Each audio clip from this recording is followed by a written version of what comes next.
ఓం శ్రీ సాయినాథాయ నమః. శ్రీ సాయి సచ్చరిత్రము 39వ అధ్యాయము. ప్రస్తావన: భగవద్గీత శ్లోకమునకు బాబా చెప్పిన అర్థము, సమాధి మందిర నిర్మాణము. ఈ అధ్యాయములో భగవద్గీతయందు ఒక శ్లోకమునకు బాబా చెప్పిన అర్థమున్నది. కొందరు బాబాకు సంస్కృతము తెలియదనియు, అది నానాసాహెబ్ చాందోర్కర్ చెప్పినదనియు అనుటచే హేమాడ్ పంత్ 50వ అధ్యాయములో ఈ సంగతి విశదీకరించెను. రెండధ్యాయములలోనూ ఒకే విషయముండుటచే రెండును ఇందులో పొందుపరచటమైనది. ప్రస్తావన: సిరిడి పవిత్రమైనది, ద్వారకామాయి పావనమైనది. ఏలన శ్రీ సాయి అచటనే నివసించుచు, తిరుగుచు, మసలుచు తుదకు అక్కడనే మహాసమాధి పొందిరి. సిరిడి గ్రామ ప్రజలు ధన్యులు. వారి సర్వకార్యములను బాబా నెరవేర్చుచుండెను. బాబా వారి కొరకే చాలా దూరము నుండి అచటకు వచ్చెను. మొదట సిరిడి చాలా చిన్న గ్రామము. సాయిబాబా అచట నివసించుటచే దానికి గొప్ప ప్రాముఖ్యము వచ్చెను. తుదకది పవిత్రమైన యాత్రాస్థలమయ్యెను. అచట నుండు స్త్రీలు కూడా ధన్యులు. బాబా యందు వారి భక్తి నిస్సంశయముగా పరిపూర్ణమైనది. బాబా మహిమను వారు స్నానము చేయునప్పుడు, విసురునప్పుడు, రుబ్బునప్పుడు, ధాన్యము దంచునప్పుడు, తదితర గృహకృత్యములను చేయునప్పుడు పాడుచుండెటివారు. వారి భక్తి ప్రేమలు పావనములు. వారు చక్కని పాటలు పాడుచుండెటివారు. అవి పాడిన వారికి, విన్నవారికి మనశ్శాంతి కలిగజేయుచుండెను. భగవద్గీత శ్లోకమునకు బాబా చెప్పిన అర్థము. బాబాకు సంస్కృతము వచ్చునని నమ్మువారుండరు. ఒకనాడు భగవద్గీతలోని ఒక శ్లోకమును బాబా చక్కని అర్థమును నానాసాహెబ్ చాందోర్కర్కి బోధించి ఆశ్చర్యము కలగజేసెను. ఈ విషయమును గూర్చి బివి దేవుగారు శ్రీ సాయి లీల సంపుటి 4 పుట 563 స్ఫుట విషయమందు వ్రాసి ఉన్నారు.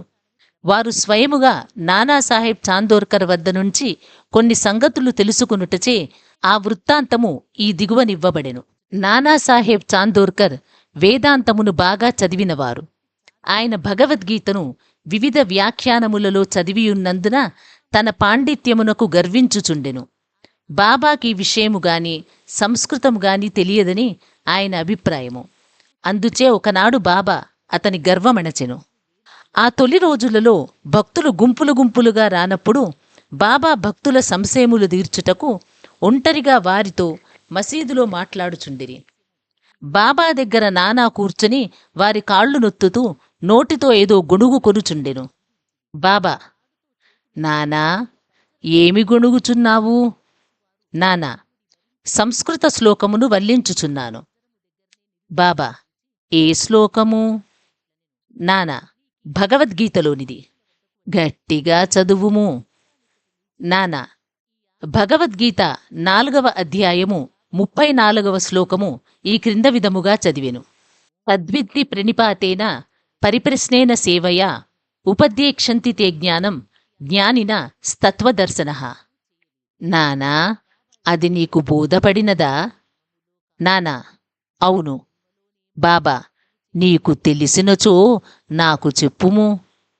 నానా: దాని తాత్పర్యమిది. సాష్టాంగ నమస్కారము చేయుట అనగా పాదములపై పడుట, గురుని ప్రశ్నించుట, వారి సేవ చేయుట ద్వారా ఈ జ్ఞానమును తెలుసుకునుము. అప్పుడు మోక్షమును పొందు జ్ఞానము గలవారు అనగా పరబ్రహ్మమును తెలిసినవారు ఆ జ్ఞానమును ఉపదేశించెదరు. బాబా: నానా, శ్లోకము యొక్క తాత్పర్యము అక్కరలేదు. ప్రతి పదార్థము, వ్యాకరణము మరియు దాని అర్థము చెప్పుము. అప్పుడు నానా ప్రతిపదమునకు అర్థము చెప్పెను. బాబా: నానా, ఉత్త సాష్టాంగ నమస్కారము చేసినచో చాలునా? నానా: ప్రణిపాతయను పదమునకు ఇంకొక అర్థము నాకు తెలియదు. ప్రణిపాత అనగా సాష్టాంగ నమస్కారమని నాకు తెలుసు.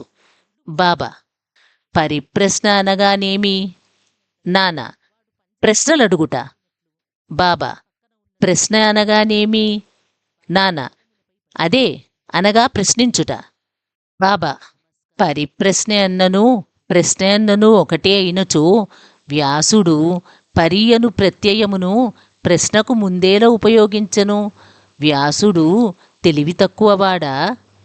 నాన్న, పరిప్రశ్న అను మాటకు నాకితర అర్థమేమీయూ తెలియదు. బాబా, సేవ అనగా ఎట్టిది? నాన్న, ప్రతిరోజు మేము చేయుచున్నట్టిది. బాబా, అట్టి సేవ చేసినా చాలునా? నాన్న, సేవయను పదమునకు ఇంకొక వేరే అర్థమేమి కలదో నాకు తోచుటలేదు. బాబా, రెండవ పంక్తిలోని ఉపదేక్షంతి తే జ్ఞానం అను దానిలో జ్ఞానమను పదమును ఉపయోగించకుండా ఇంకొక పదము ఉపయోగించగలవా? నానా, అవును. బాబా, ఏ పదము? నానా, అజ్ఞానము. బాబా, జ్ఞానమునకు బదులు అజ్ఞానము ఉపయోగించినచో ఈ శ్లోకములోనేమైనా అర్థము కలదా? నానా, లేదు. శంకర భాష్యం ఆ విధముగా చెప్పుటలేదు. బాబా, వారు చెప్పనిచో పోనిమ్ము. అజ్ఞానము అను పదము ఉపయోగించిన ఎడల తగిన అర్థము వచ్చునప్పుడు దానిని ఉపయోగించుటకేమైనా ఆక్షేపణ కలదా? నానా, అజ్ఞానమను పదమును చేర్చి దాని అర్థమును విశదపరుచుట నాకు తెలియదు. బాబా, కృష్ణుడు అర్జునుని జ్ఞానులకు తత్వదర్శులకు నమస్కారము, ప్రశ్నించుట, సేవ చేయమని చెప్పనేలా స్వయముగా కృష్ణుడు తత్వదర్శి కాడా? వారు నిజముగా జ్ఞానమూర్తియే కదా? నానా, అవును, అతడు తత్వదర్శియే. కాని అర్జునుని ఇతర జ్ఞానులనేల సేవించుమనినో నాకు తోచుటలేదు. బాబా, నీకు అది బోధపడలేదా? నానా సిగ్గుపడెను. అతని గర్వమణగెను. అప్పుడు బాబా ఇట్లు వ్యాఖ్యానించెను. జ్ఞానులయందు ఉత్త సాష్టాంగ నమస్కారము చేసినచో సరిపోదు. మనము సద్గురువుకు సర్వస్య శరణాగతి చేయవలెను. ఊరక ప్రశ్నించుట చాలదు. దుర్బుద్ధితోగాని దొంగ ఎత్తుతోగాని వారిని బుట్టలో వేయుటకుగాని వారి తప్పులను పట్టుటకుగాని పనికిమాలిన ఆసక్తితోగాని అడుగకూడదు. నిజముగా తెలుసుకొని దానిచే మోక్షము పొందుటకుగాని ఆధ్యాత్మికాభివృద్ధికి గాని అడగవలెను. సేవ అనగా ఇష్టమున్నచో చేయవచ్చును, లేనిచో మానవచ్చుననే అభిప్రాయముతో చేయునది సేవ కాదు. శరీరము తనది కాదనియు దానికి తాను యజమాని కాదనియు శరీరము గురువుగారిదనియు వారి సేవ కొరకే శరీరమున్నదనియు భావింపవలెను. ఇట్లు చేసినచో సద్గురువు శ్లోకములో చెప్పబడిన జ్ఞానమును బోధించును. గురువు అజ్ఞానమును బోధించుననగా నానాకు అర్థము కాలేదు. బాబా, జ్ఞానము ఉపదేశమెట్లగును అనగా సాక్షాత్కారము బోధించుట ఎట్లు? అజ్ఞానమును నశింపజేయుటయే జ్ఞానము. జ్ఞానేశ్వర మహారాజు ఇట్లు చెప్పి ఉన్నారు. అజ్ఞానమును తొలగించుట ఇట్లు. ఓ అర్జున, స్వప్నము నిద్ర తొలగిపోయినచో మిగులునది నీవుగా గ్రహింపుము. జ్ఞానమనగా అజ్ఞానమును నశింపజేయుటయే, చీకటిని తరుముటయే వెలుతురు. ద్వైతమును నశింపజేయుటయే అద్వైతము. ద్వైతమును నశింపజేసెదమనగా అద్వైతమును గూర్చి చెప్పుట. చీకటిని నశింపజేసెదమనినచో వెలుతురు గూర్చి చెప్పుట. అద్వైతమును పొందవలెననినచో ద్వైతమను భావమును మనసులో నుంచి తీసివేయవలెను. అదియే అద్వైతమును పొందు జ్ఞానము. ద్వైతములోనే ఉండి అద్వైతమును గూర్చి మాట్లాడగలవారెవ్వరు? ఎవరైనా అట్లు చేసినచో ఆ స్థితిలోనికి వారు రానిదే వారికి అది ఎట్లు తెలియను? దానినెట్లు పొందగలరు? శిష్యుడు గురువు వలె జ్ఞానమూర్తియే. వీరిద్దరికీ భేదమేమనగా గ్రహించు తీరు, గొప్ప సాక్షాత్కారము, ఆశ్చర్యకరమైన మానవాతీత సత్వము, మహాశక్తిమత్వము మరియు ఐశ్వర్యయోగము. సద్గురువు నిర్గుణుడు, సచ్చిదానందుడు. వారు మానవాకారమును అవతరించుట, జగత్తును మానవాళిని ఉద్ధరించుటకు మాత్రమే. దానివలన వారి అసలైన నిర్గుణ స్వభావము కొంచెము కూడా వికారము చెందదు. వారి సత్యస్వరూపము, దైవిక శక్తి, జ్ఞానము తరుగకుండా నుండును. శిష్యుడు కూడా అట్టి స్వరూపము కలవాడే. కాని అతని అనేక జన్మల అజ్ఞానము తానే శుద్ధ చైతన్యమను సంగతిని కప్పివేయును. అతడు నేను సామాన్య నికృష్ట జీవుడను అనుకొనును. గురువు ఈ అజ్ఞానమును మూలముతో తీసివేయవలెను. తగిన ఉపదేశమునివ్వవలెను. లెక్కలేనన్ని జన్మల నుంచి సంపాదించిన అజ్ఞానమును గురువు నిర్మూలించి ఉపదేశించవలెను. ఎన్నో జన్మల నుంచి తాను నికృష్ట జీవుడననుకొను శిష్యునకి గురువు నీవే దైవము, శక్తియుతుడవు, ఐశ్వర్యశాలివి అని బోధించును. అప్పుడు శిష్యుడు కొంచెము కొంచెముగా తానే దైవమని గ్రహించును. తాను శరీరమనియు, తానొక జీవిననియు లేదా అహంకారమనియు, దేవుడు, లోకము తనకంటే వేరనియు తలంచు నితాంత భ్రమ, అనేక జన్మల నుంచి వచ్చుచున్న దోషము, దానిపై ఆధారపడి చేసిన కర్మల నుండి వానికి సంతోషము, విచారము, ఈ రెండి యొక్క మిశ్రమము కలుగును. ఈ భ్రమను, ఈ దోషమును, ఈ మూల అజ్ఞానమును గూర్చి అతడు విచారమారంభించవలెను. ఈ అజ్ఞానమెట్లు అంకురించినది, అది ఎక్కడ ఉన్నది అను దానిని చూపుటయే గురూపదేశమందురు. ఈ దిగువ వివరించినవి అజ్ఞాన లక్షణములు. నేను జీవిని అనగా ప్రాణిని. 2 శరీరమే ఆత్మ అనగా నేనే శరీరమును. 3 భగవంతుడు, ప్రపంచము, జీవుడు వేర్వేరు. 4 నేను దేవుడను కాను. 5 శరీరం ఆత్మ కాదని తెలిసి కొనకుండుట. 6 దేవుడు, జీవుడు, ప్రపంచము ఒకటే అని తెలియకుండుట. ఈ తప్పులన్నీయూ చూపించనిదే శిష్యుడు దేవుడనగా, ప్రపంచమనగా, శరీరమనగానేమో తెలియజాలడు. వానితో వానికి ఎట్టి సంబంధము కలదో, ఒకటి ఇంకొకటి కంటే వేరైనదా, లేక రెండునూ ఒకటేనా అను సంగతి గ్రహింపజాలడు. ఈ సంగతులను బోధించుటకు, వాని అజ్ఞానము నశింపజేయుటకు చెప్పునది జ్ఞానమా, అజ్ఞానమా? జ్ఞానమూర్తి అయిన జీవునకు జ్ఞానోపదేశము చేయనేలా? ఉపదేశమనున్నది వాని తప్పును వానికి చూపి వాని అజ్ఞానమును నశింపజేయుట కొరకే. బాబా ఇంకను ఇట్లనెను. 1 ప్రణిపాతమనగా శరణాగతి చేయుట. 2 శరణాగతి అనగా తనువును, మనస్సును, ధనములను అర్పించుట.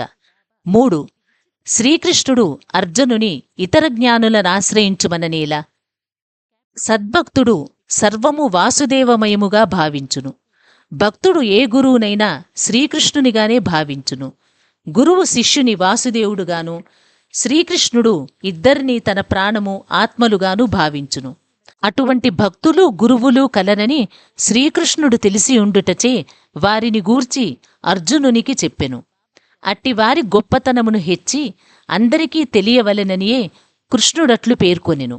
సమాధి మందిర నిర్మాణము. బాబా తాను చేయ నిశ్చయించుకొనిన పనుల గురించి ఎప్పుడునూ మాట్లాడువారు కారు, ఏమీ సందడి చేయువారు కారు. సంగతి సందర్భములను, వాతావరణమును మిక్కిలి యుక్తిగా నేర్పరిచి తప్పనిసరి పరిస్థితులు కలిగించుచుండువారు. అందుకు సమాధి మందిర నిర్మాణము ఒక ఉదాహరణము. నాగపూర్ కోటీశ్వరుడు శ్రీమాన్ బాపూసాహెబ్ బూటీ సిరిడీలో సకుటుంబముగా నుండిటివాడు. అతనికి అచట సొంత భవనముండిన బాగుండునని ఆలోచన కలిగెను.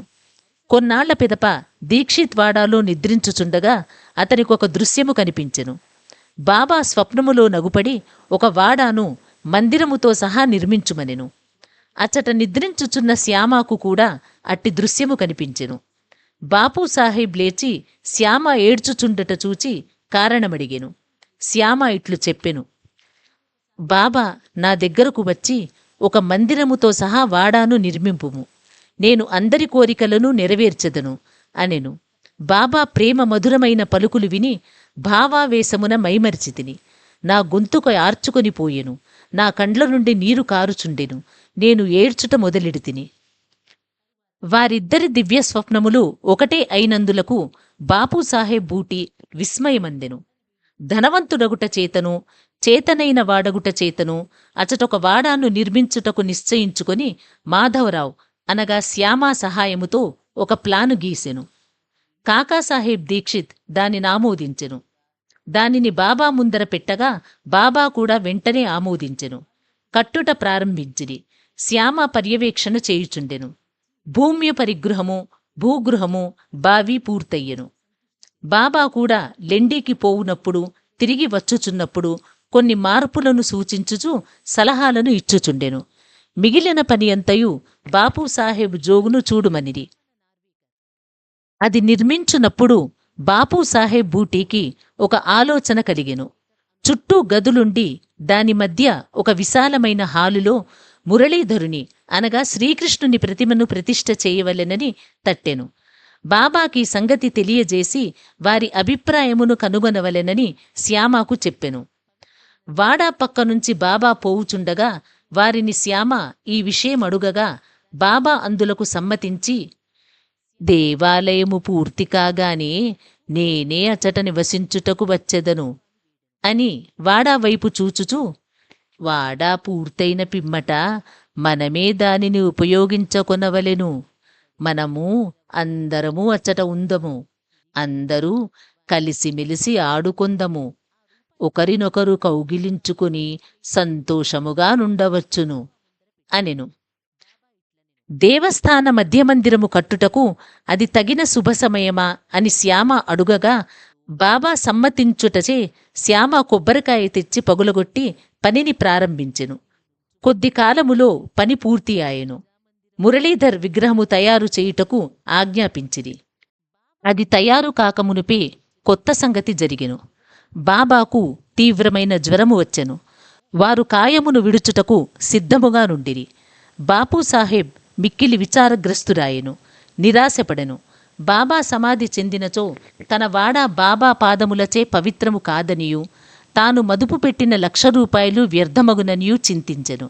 కాని బాబా సమాధి చెందకముందు నన్ను రాతివాడాలో నుంచుడు అన్నట్టి పలుకులు బాపూసాహెబుకే కాక అందరికీ ఊరట కలిగించెను. సకాలమున బాబా పవిత్ర శరీరమును మధ్యమందిరములో పెట్టి సమాధి చేసిరి. ఇట్లు మురళీధరుని కొరకు నిర్ణయించిన స్థలమునందు బాబాను సమాధి చేయుటచే బాబాయే మురళీధరుడనియు, బూటీవాడాయే సమాధి మందిరమనియు అర్థము గ్రహించవలెను. వారి విచిత్ర జీవితము లోతును కనుగొన శక్యము కాదు. తాను కట్టించిన వాడాలో బాబా పవిత్ర శరీరము సమాధి అగుటచే బాపూసాహెబ్ బూటీ మిగుల ధన్యుడు, అదృష్టశాలి. 39వ అధ్యాయము సంపూర్ణము. సద్గురు శ్రీ సాయినాథార్పణమస్తు. శుభం భవతు. ఈ వీడియో మీకు నచ్చినట్లయితే లైక్ చేయండి, షేర్ చేయండి, మా ఛానల్ని సబ్స్క్రైబ్ చేయండి.